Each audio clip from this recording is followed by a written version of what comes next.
Good afternoon, welcome to the Professor Dor Show. Here is nearly 4 p.m. Nairobi, the capital city of Kenya. Hope your day is okay, mine is going okay. Just relaxing here in my sitting room. So today I want to talk to the Kenyan comrades. Here in Kenya, comrades are people who are in university, they're university students. In America, there maybe they call them campus students. Soon they are joining universities.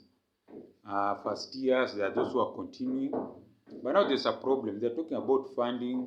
Here when you cannot pay your school fees on your own, the government gives you a loan or even scholarships for the bright students.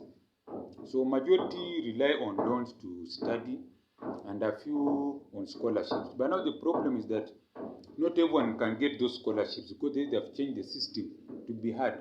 So many students are suffering how to get money.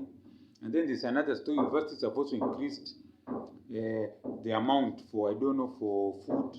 The problem in Kenya, most universities don't have enough hostels for their students. When you go, I had a relatives who went to Japan in the early 2001.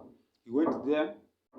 The university had hostels, serious one, and each floor people had kitchens they could cook for themselves or go to the students' cafeteria. And then you had an option.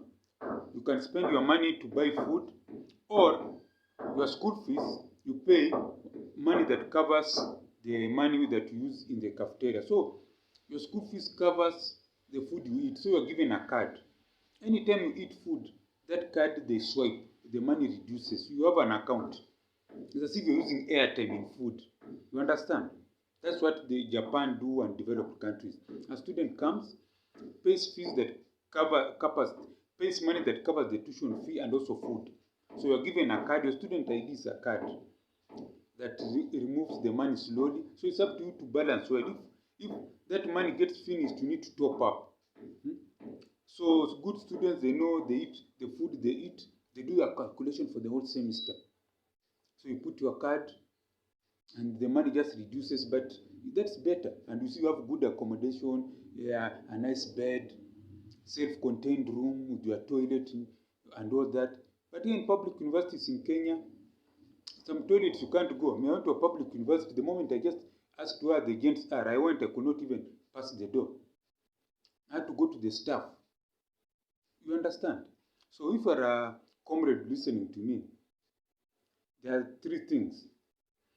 If your parents cannot give you a comfortable life in university, they pay fees for you, or if you get a loan, they can cover your living expenses. You get maybe a good room, accommodation, you're able to have 3 square meters per day.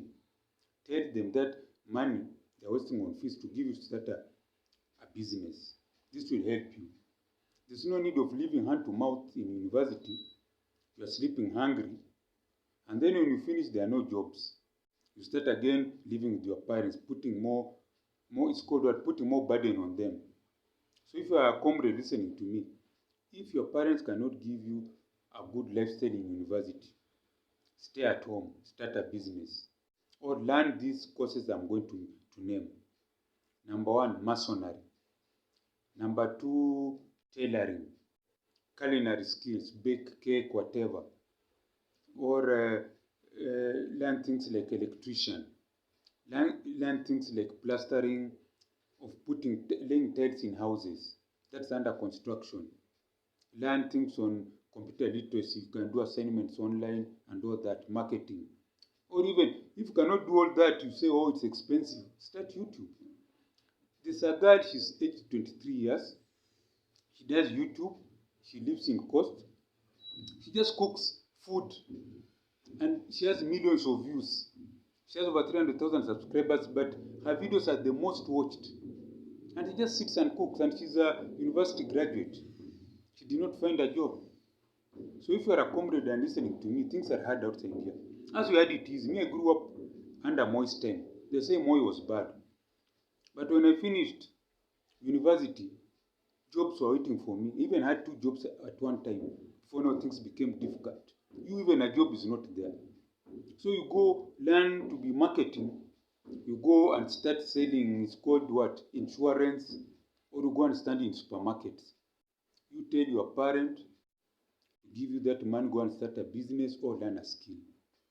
Or in the 21st century, this is the year 2023, not the year 1989, that you'll study, get a degree, and go for interview. There are no interviews. You create your own job.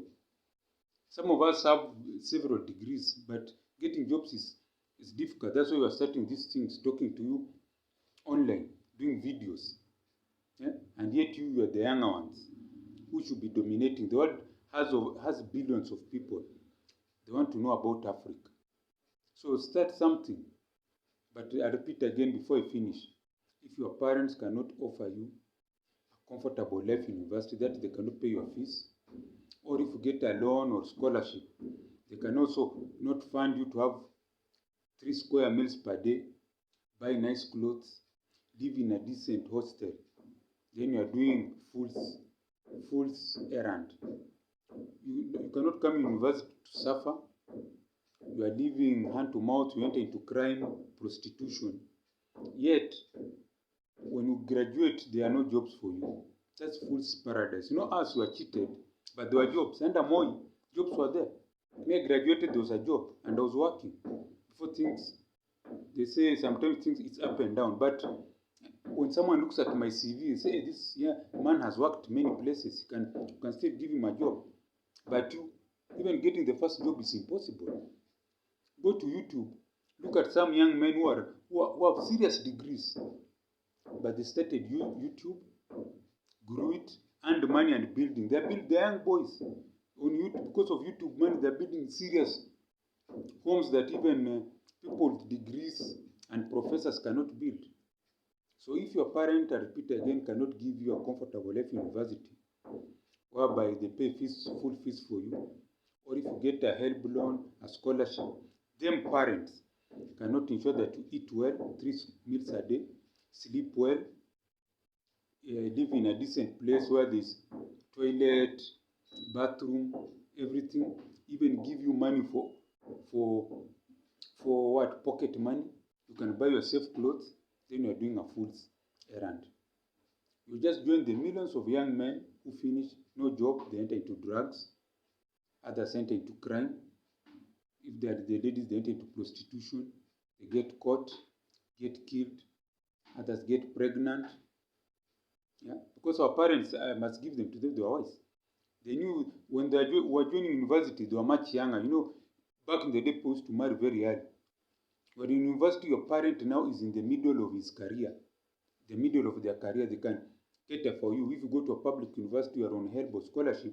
I remember some of my friends, they were on help and scholarship, but they were living in serious rental apartments or hostels. Someone was eating even more meals than me, who was being supported by parents. So if your parent cannot afford your fees, or you are on help and scholarship, and they cannot ensure that you have 3 square meals per day, you come to suffer in Nairobi or whatever town is, you cannot eat. So you ask yourself, you are coming to public university or a university, you cannot eat in a day. Yet when you are in the home, your parents' home, are you not eating? I'm sure you are eating. Yeah? But now you're coming to suffer. Yes, suffering should bring, the Swahili say, the Swahili have a saying, mvumilivu hula mbivu. Mvumilivu hula mbivu, that's the saying. I don't know if I can translate it in English. Yeah? So that means maybe the one who perseveres usually ends up with something. I think that's some translation of that. But you are here, you are coming to suffer, you don't eat. You are hand to mouth. I see university students moving around. They cannot even, is borrowing money here and there. They cannot eat food. If they're the ladies, they enter into bad things. So if you are listening to me, and your parent cannot pay fees for you, or you have help and scholarship, and then you cannot afford food, good meal, a good place to live, with nice sanitation, not a place that even you cannot even take a visitor because the sanitation is zero, is worse than that of a rat. Then what I advise you, tell your parents, don't spend money on my university. Just give me that money, start a business, I learn a skill, and in 3-5 years, I'll be the biggest tailor in Kenya, the biggest carpenter, the biggest mechanic, the biggest catering provider. So with those few words, this is Professor Dwell. I just want to say, Gwaheri, Gwaheri ya kuonana, Gwaheri.